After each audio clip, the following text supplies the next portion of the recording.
to the reality revolution. Let me ask you an important question. Are we dreaming? Say you're walking down a familiar street and everything seems normal, yet something feels off. The colors are too vibrant, sounds echo slightly longer than they should. You've been here before, but not quite like this. A dog barks in the distance, the sound rippling through the air like stones dropped in water. The clouds overhead shift patterns too quickly, forming and dissolving in ways clouds shouldn't move. Did that street sign always say that? Was that building always blue? How do you know you're not dreaming right now? Not just in this moment, but always.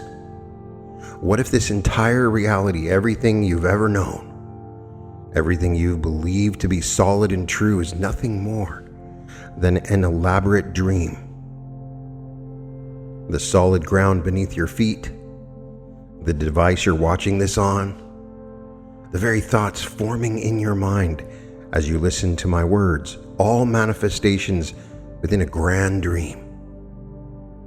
Think about it. When you dream at night, doesn't it feel real? Don't you experience sensations, emotions, certainties? Doesn't the dream world present itself as the only reality while you're in it? And isn't it only upon waking that you realize, that was just a dream? What if what we call waking life is simply a more consistent dream? A dream we return to night after night, day after day. A dream with agreed upon rules and patterns, but a dream nonetheless. Look around you. Can you prove with absolute certainty that you're awake? What evidence could you possibly gather that couldn't also be part of a dream itself? Take a moment. Really look at your hands. Feel the weight of your body. Notice your breathing. Are you certain, absolutely certain, that these sensations aren't dream sensations? How could you tell the difference? We dismiss them daily, those tiny glitches in our reality. The keys that weren't where you left them, though you distinctly remember placing them there. The person you glimpsed who looked exactly like someone you know, but couldn't possibly be there. The word on the tip of your tongue that vanishes the moment you try to speak it. Think about objects that seem to appear and disappear. That book you were just reading, where did it go? You search everywhere only to find it later in a place you are certain you already checked. We rationalize these experiences. I must have overlooked it. I must have forgotten. But what if these are actually dream signs, moments where the fabric of our constructed reality reveals its malleable nature? Consider those strange moments of discontinuity. You're driving a familiar route, suddenly realize you have no memory of the last 5 minutes. You've been on autopilot, yet somehow navigated turns and traffic completely. Where was your consciousness during that time?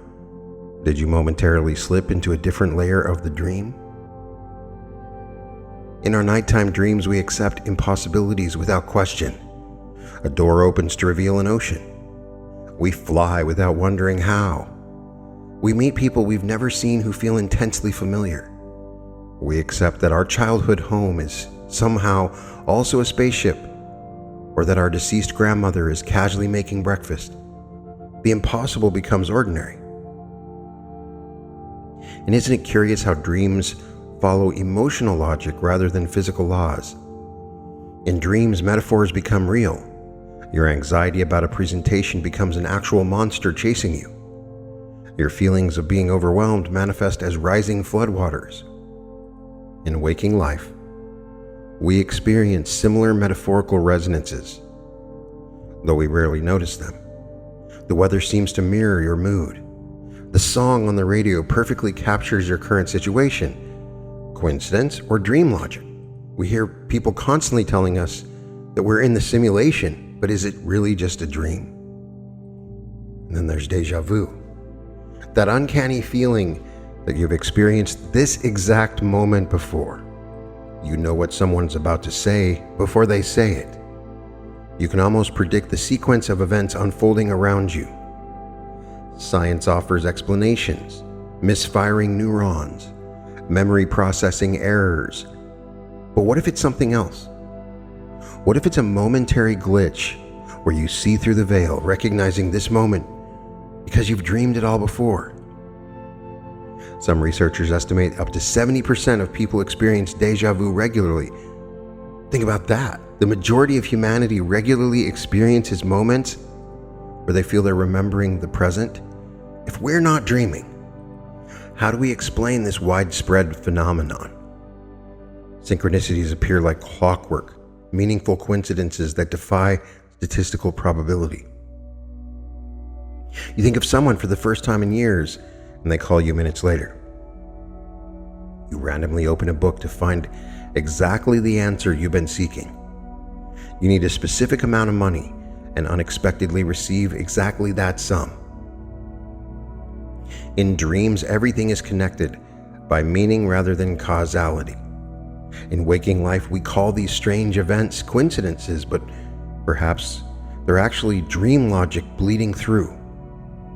The psychiatrist Carl Jung, who coined the term synchronicity, understood these events as acausal connecting principles. Something beyond cause and effect links these moments together. In dreams, this makes perfect sense. The landscape of the dream responds to the dreamer's mind. But what if our waking reality works similarly? Notice how certain places feel charged with meaning. You walk into a room you've never been in before, yet it feels significant, resonant. Or conversely, you find yourself somewhere that should be meaningful, your childhood neighborhood, perhaps, but it feels empty, hollow. In both cases, it's as if some part of you recognizes the dreamlike quality of these spaces, their constructed nature. How do you know you're awake right now? Perhaps you'll say, I know I'm awake because everything makes sense, follows rules, feels real. But don't your dreams feel real while you're in them? When you're dreaming at night and a purple elephant walks into the room, do you immediately think, that's impossible, I must be dreaming? No. In the dream state, you simply accept it. The dreaming mind doesn't question its reality. Only upon waking do we recognize the absurdities and impossibilities of our dreams. What makes you so certain that your current acceptance of this reality isn't the same kind of dream acceptance? What if you're not questioning deeply enough? Have you ever experienced a false awakening? That peculiar phenomenon where you dream that you've woken up. You get out of bed, brush your teeth, begin your day, only to actually wake up moments later and realize the previous awakening was itself a dream.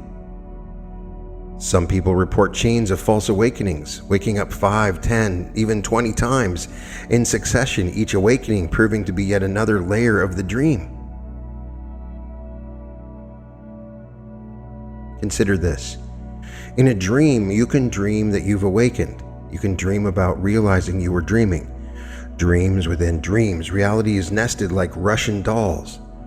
If dreams can contain false awakenings that feel completely real, how can you be certain that what you call waking life isn't just another layer of dream? Perhaps a more consistent one, but a dream nonetheless. When you perform a reality check in a lucid dream, examining your hands, trying to push your finger through the palm, attempting to read the same text twice, these tests often fail. The dream can simulate reality checks. It can create the illusion of consistency. What if the same is true of the reality checks we perform in waking life? There's always an observer, the one who watches both the dreamer and the dream. When you dream at night, Who is it that knows you're dreaming? Who remembers the dream when you wake? There's always something beyond watching. Think about it. When you wake from a dream and remember it, some part of you must have been aware during the dream to form those memories. Something was witnessing the dream unfold. The witnessing presence doesn't disappear when you wake up. It continues to observe your waking life just as it observed your dream life. What if that observer is the only constant, the only thing that's truly real in any meaningful sense? In dreams, you create entire worlds. You populate them with characters who seem to have their own autonomy and agency. You craft scenarios, landscapes, dramas, and yet none of it exists outside of your consciousness. It's all you, dreamer, and dream inseparable. What if the same is true of this reality? What if there's no meaningful separation between observer and observed, creator and created? What if the entire universe is in some profound sense a manifestation of consciousness itself? Ancient wisdom traditions have recognized this for millennia. The Tibetan Buddhists developed entire systems around dream yoga, the art of conscious dreaming as a path to awakening.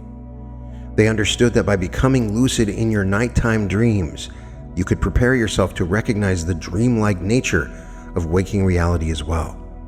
Australian Aboriginal cultures speak of dream time, where reality itself is created and maintained through dreaming. Their traditions hold that the physical landscape was sung into existence and continues to be maintained through dreaming ceremonies. The land itself is seen as a manifestation of dream. Hindu philosophy describes Maya, the illusory nature of what we perceive as reality. The concept doesn't suggest that nothing exists, but rather that we mistake the appearance for the essence. We are caught in a dream of forms and separations, failing to recognize the underlying unity. Taoist sages like Zhuangzi questioned whether he was a man dreaming of being a butterfly or a butterfly dreaming of being a man. In this paradox, he captured the essential question: how can the dreamer know they're not just another character in a dream? They didn't need EEGs or sleep labs to recognize what might be the most fundamental truth of existence. Reality is dreamlike in its essence. Thousands of years before modern neuroscience, these traditions recognized something profound about the nature of consciousness and reality, something we're only beginning to rediscover. Consider how quantum physics has shattered our notions of solid, objective reality. At the subatomic level, particles exist as probabilities until observed. The act of observation itself seems to collapse these probabilities into definite states.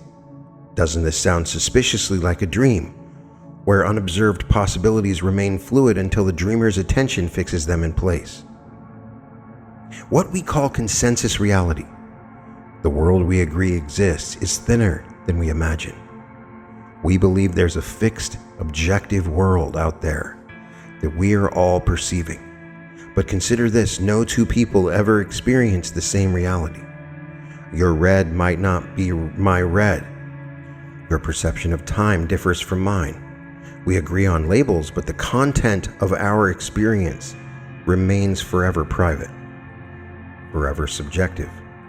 We are each living in our own dream, with areas of overlap that we called shared reality.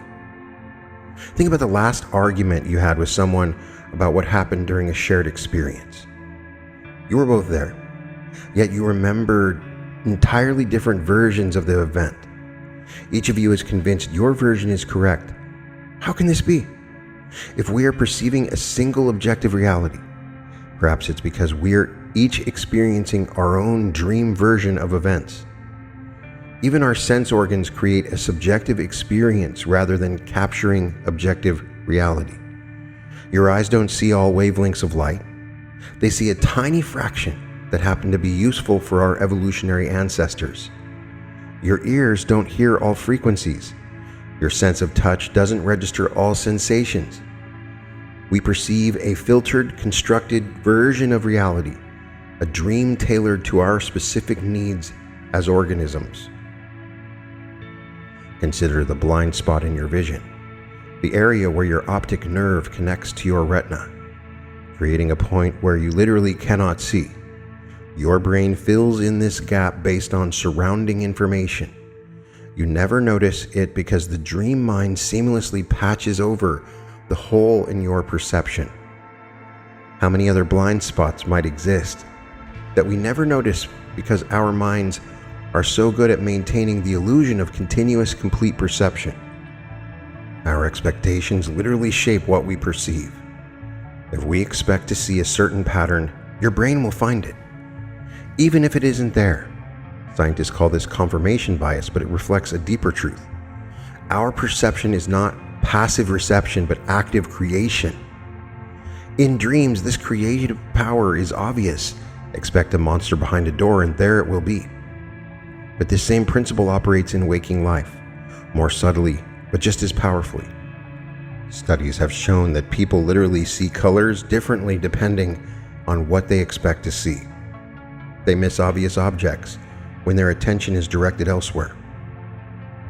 They hear words that weren't spoken when primed to expect them. When you enter a dark room, your mind immediately begins populating the shadows with forms and figures drawn from your expectations and fears. In broad daylight, you perceive what you're primed to perceive, selectively noticing evidence that confirms your existing beliefs while filtering our contradicting information. Memory itself has dreamlike qualities. We don't store perfect recordings of events. We reconstruct them each time we remember, changing details, emphasizing different elements. Your memories are less like photographs and more like paintings that get retouched each time you look at them. Think about your earliest childhood memory. How much of it is actual remembrance, and how much is a story you've constructed from fragments, family tales, photographs, and imagination? Memory researchers have shown that it's surprisingly easy to implant false memories in people, memories they'll swear are real, complete with emotional responses and sensory details. If our memories, our record of past experience, are this malleable, this dreamlike, can we really claim that our experience of reality is solid and reliable? And what about anticipation, our projection of future scenarios? Isn't it essentially a form of waking dreaming? You imagine what might happen, populate these scenarios with characters and dialogues, feel emotional responses to events that haven't occurred and may never occur. The boundary between imagination and dreaming is paper thin. When you worry about future events, playing out catastrophic scenarios in your mind, aren't you essentially having a waking nightmare? When you daydream about desired outcomes, aren't you having a pleasant waking dream? We spend so much of our waking life in these dream states that it becomes hard to say where dreaming ends and waking begins. And in the spaces between thoughts, those brief moments of pure awareness, have you noticed something peculiar? There's a witnessing presence that isn't caught up in the story. That presence doesn't change whether you're dreaming at night or awake during the day. In meditation traditions, practitioners work to extend these gaps between thoughts, accessing that pure awareness more consistently. And what they discover is that this awareness, this witnessing presence, seems more real, more fundamental than the thought stream it observes. Could this be the dreamer, momentarily recognizing itself beyond the dream it's creating? Notice how your sense of self shifts throughout the day. Sometimes you're deeply identified with your body, other times with your emotions, sometimes with your social role, sometimes with your thinking mind. Yet something witnesses all these shifting identifications, something that remains constant amid the flux. Perhaps that's your true nature, the dreamer who dreams all these selves but is ultimately none of them. In a dream, lucidity begins with recognition. I am dreaming. It's a profound shift in perspective. Suddenly, you're no longer just a character in the dream, you're also the dreamer. The dream continues, but your relationship to it transforms completely. The moment of becoming lucid in a dream often begins with noticing something impossible or inconsistent. Text that changes when you look away and back again. A digital clock showing impossible numbers. Your hands having too many fingers. Something breaks the spell, and suddenly you recognize this is a dream. That recognition doesn't destroy the dream, it enhances it. Colors become more vivid. Sensations intensify. You remain in the dreamscape, but with a radical new understanding of its nature and your relationship to it. You are simultaneously the creator and the experience of the dream. There's a parallel moment possible in waking life, the recognition that this too is a dream. That's the purpose of this episode, to awaken that within you. Not in a dismissive way that denies the importance of life, but in a way that recognizes its malleable mind-created nature. Just as in a nighttime lucid dream, this recognition doesn't end the experience, it transforms it. Those who've had this recognition report that colors seem more vibrant, sensations more immediate, time more fluid. The world doesn't disappear. It appears more fully, more vividly than before. But the anxious identification with the character in the dream begins to dissolve. There's a spaciousness, a freedom that wasn't available when you were caught in the dream without knowing it. Why don't more people reach this recognition? Fear stands guard at the threshold. In a dream, becoming lucid means facing the unknown. What happens when you take control? What might you discover about yourself? Consider what happens in a nightmare when you become lucid. Suddenly the monster chasing you loses its power. You can turn and face it, transform it, or simply create a door and walk into a new dream scene. But that moment of turning to face the nightmare figure requires courage. The courage to confront what you've been running from. The same fears operate in waking life. What if everything you've believed isn't as solid as you thought? What happens to your identity if reality itself is dreamlike?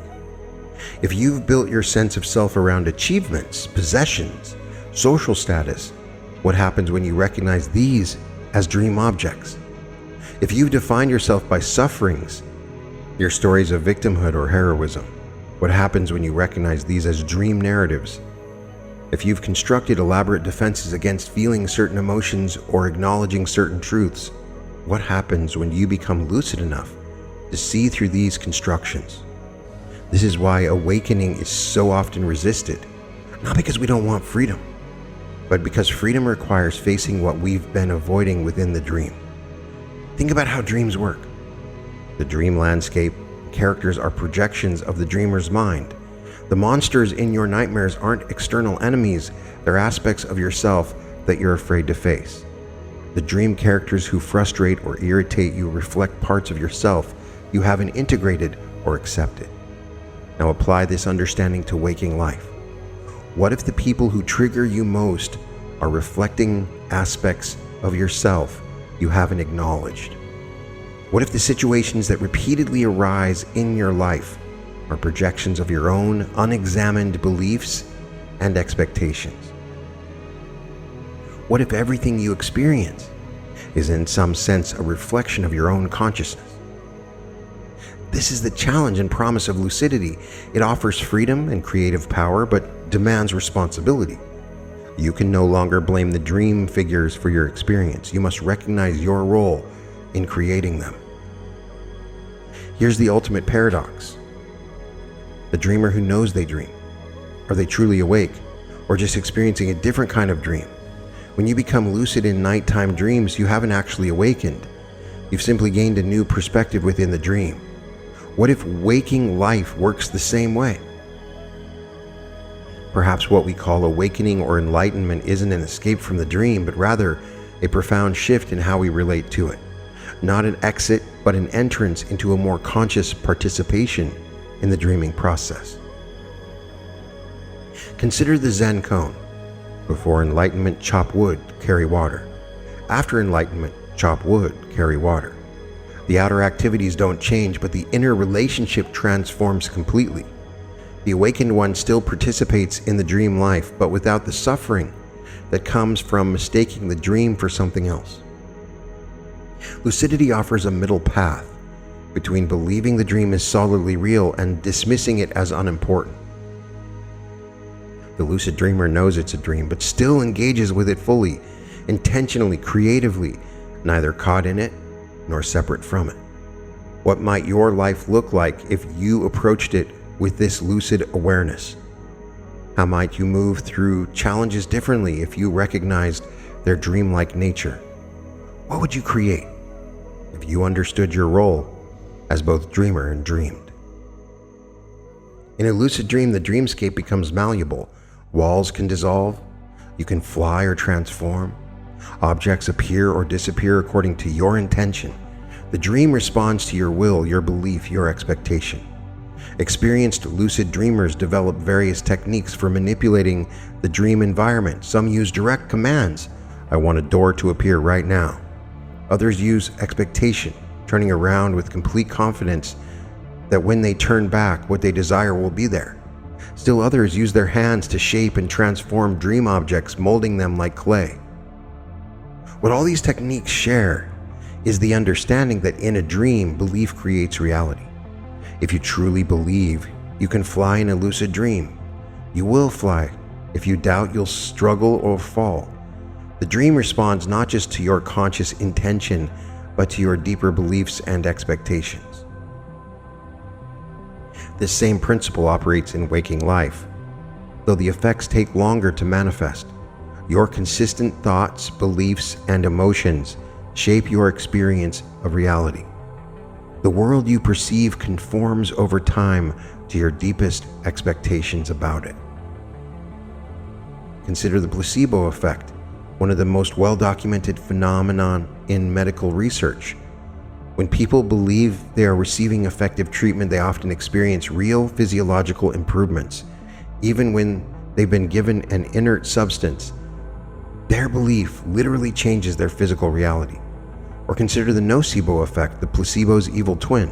When people are told a harmless substance will cause negative effects, they often experience those effects. Students in an experiment who were told that a mild electrical current would cause headaches reported headaches. Even though no current was actually applied, their expectation created their experience. These aren't fringe phenomena. They're well-established scientific facts that we rarely pause to consider and their full implications. If belief can alter physical symptoms, what else might it be creating in our experience? Research in cognitive psychology reveals that our beliefs and expectations literally shape what we perceive. In one famous study, participants were shown ambiguous images that could be interpreted as either a face or something else. Those who were primed to expect faces saw faces more often. Those primed to expect other objects saw those instead. Same stimulus, different perception, based entirely on expectation.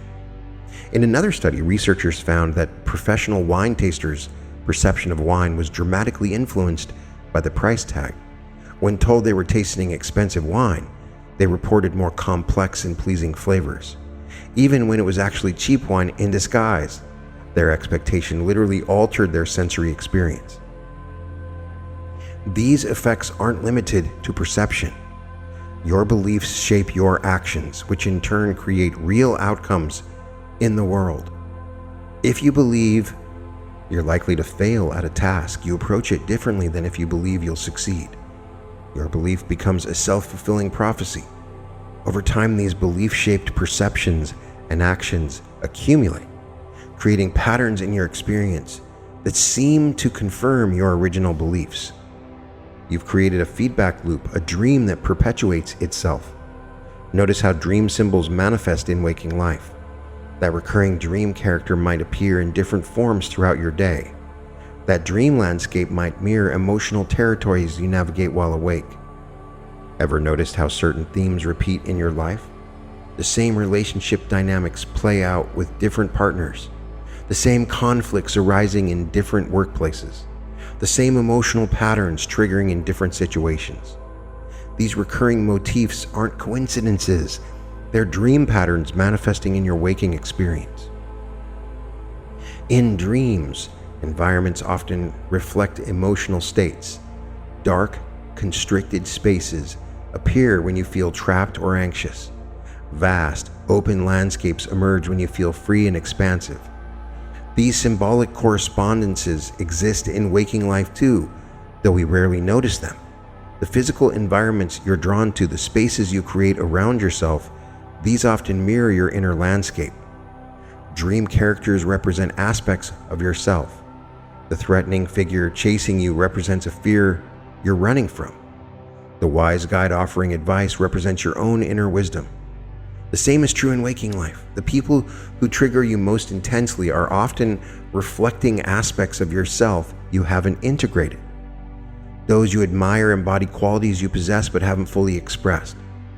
Once you recognize the dreamlike nature of reality, you face a profound responsibility. If you are in some sense creating your experience, what will you create? What kind of dream will you choose to participate in? This isn't about denying external reality or promoting magical thinking. It's about recognizing the role of your consciousness as it plays the shaping of experience. The dream doesn't respond to wishful thinking or desperate wanting. It responds to deep, congruent belief to what you know to be true at all levels of your being. And changing those deep beliefs is not simple. Just as in a lucid dream, if you try to force something you don't actually believe is possible, you will encounter resistance. The dream pushes back against incongruent commands. The path to dream creation is through alignment, bringing your conscious intentions into harmony with your deeper beliefs. This is the art of dream yoga, of conscious reality creation, not imposing your will on the dream, but dancing with it. Not fighting against what appears, but working with it, transforming it through understanding rather than force. What if the challenges in your life aren't obstacles to overcome, but dream figures inviting transformation? What if the limitations you experience aren't fixed boundaries, but beliefs that can be re-examined and revised? What if every situation, pleasant or painful, is an opportunity to become more lucid in the dream of life? When you accept life as dreamlike, new questions emerge. If this is a dream, who is the dreamer? If reality is created moment by moment, how do we collectively agree on its nature? What lies beyond the dream? These questions have haunted philosophers and mystics throughout history. In the Hindu tradition, some schools suggest that Brahman, ultimate reality, dreams the world into being. In this view, all of existence is the divine dream of a cosmic consciousness. Certain Buddhist traditions speak of Dharmakaya, the ultimate nature of mind beyond all concepts. The primordial awareness is said to be like clear, empty space from which all phenomena arise like dreams or illusions. Western philosophical traditions have explored similar territory. The philosopher George Berkeley proposed that the material world exists only as perception, summarized in his famous principle Esse est percipi. To be is to be perceived. He suggested that the consistency of the world is maintained by the mind of God, the ultimate perceiver. But these metaphysical speculations, while fascinating, can only take us so far. Perhaps more immediately relevant is the lived experience of recognizing the dreamlike nature of reality. There's a liberation in recognizing the fluid nature of what we call reality, the stories that have defined and confined you, about who you are, what's possible, what life means, reveal themselves as just that, stories, narratives that can be rewritten. Think about the personal myth you've constructed about yourself, the roles you play, the limitations you've accepted, the wounds you carry, the identities you defend. In a dream, all of these are fluid, changeable.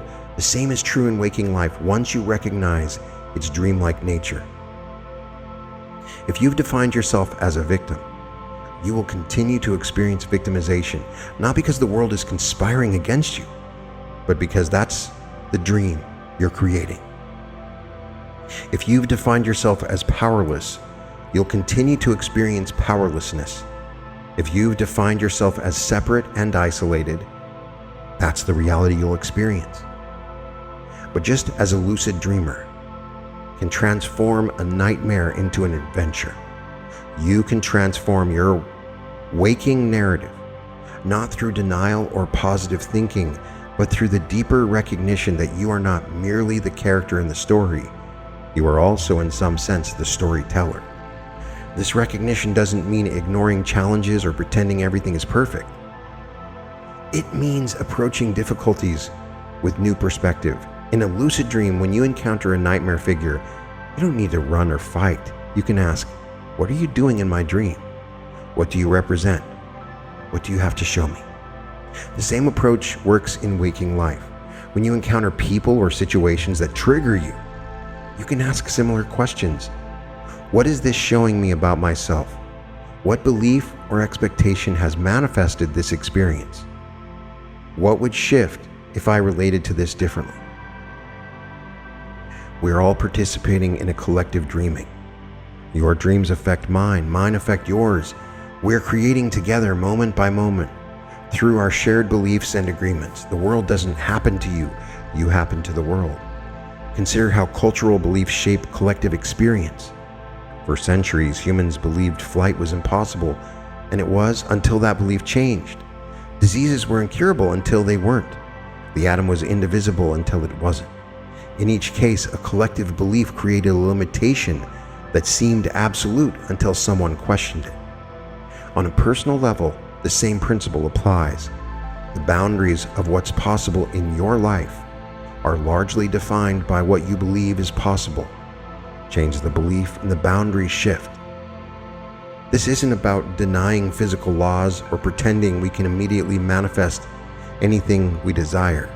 It's about recognizing that what we call reality is far more fluid, far more responsive to consciousness than we've been taught to believe. The recognized dream contains infinite potential.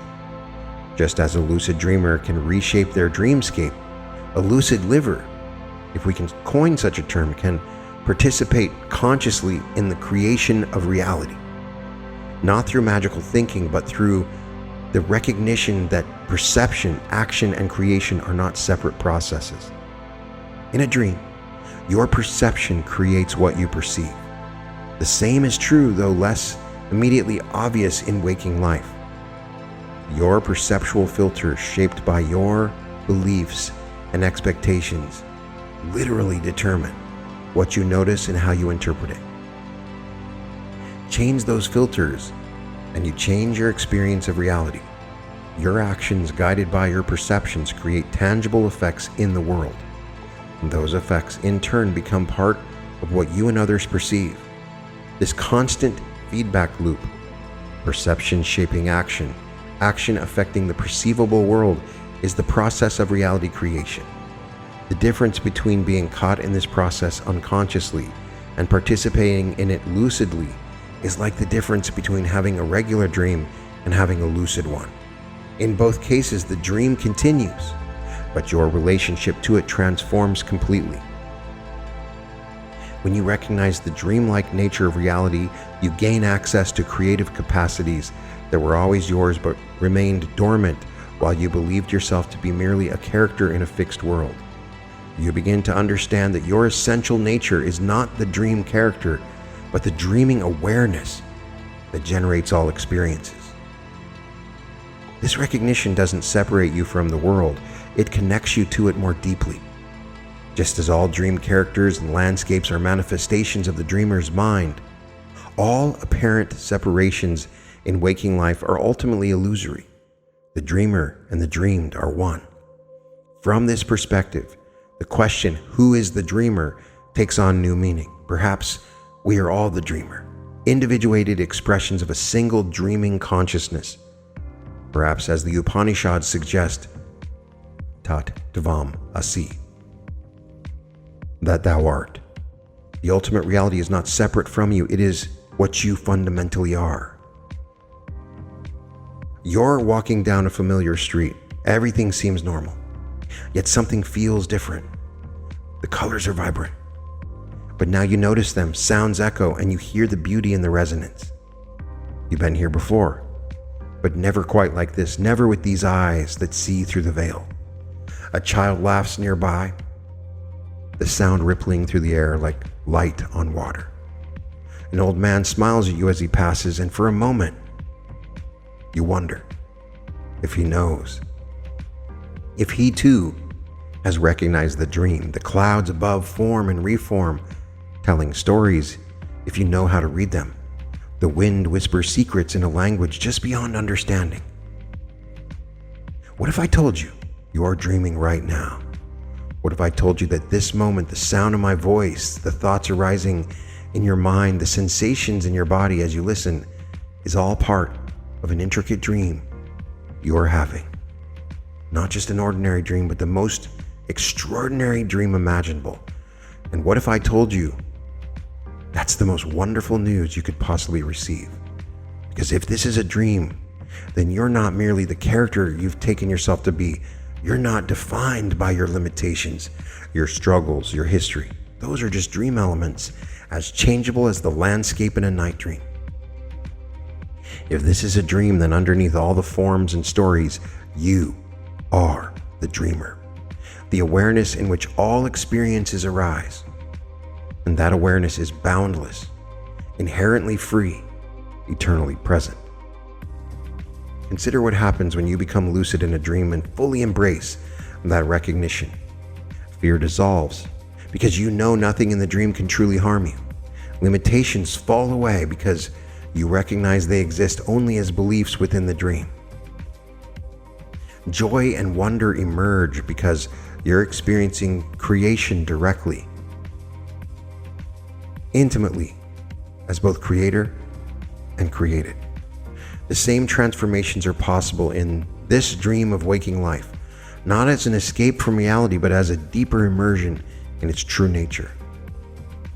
This video, these words, this moment of consideration, they're all part of the dream. I am a character in your dream, suggesting that you might be dreaming. And perhaps you're a character in mine. We're all dreaming together, creating this shared reality moment by moment. And in recognizing its dreamlike nature, we don't dismiss its importance, we elevate it. We see it as the miraculous, ever-changing creation that it is. Now that you know you're dreaming, what will you dream next? Will you continue the dream of separation, limitation, and fear? Or will you dream of connection, possibility, love? Will you dream from habit and unconscious patterns? Or will you dream intentionally, creatively, lucidly?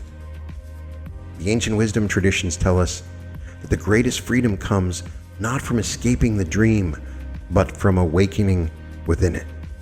Not from rejecting the world, but from recognizing its true nature. The question isn't whether you're dreaming. The question is, how lucid will you become? And as this episode ends and you continue your day, carry this possibility with you. Let it whisper in your ear when you face challenges. This too is part of the dream. Let it remind you when you encounter beauty. I am both the dreamer and the dreamed. Let it liberate you from the confines of who you thought you were, revealing the boundless awareness that you truly are. And perhaps in that recognition, you will discover that what we call waking up isn't an end to the dream, but the beginning of dreaming consciously, creatively, compassionately, for the benefit of all beings who share this magnificent dream with you. So I ask you one final time, what if you're dreaming right now? And if you are, what beautiful possibilities await in your lucid dreaming? Welcome to the reality revolution.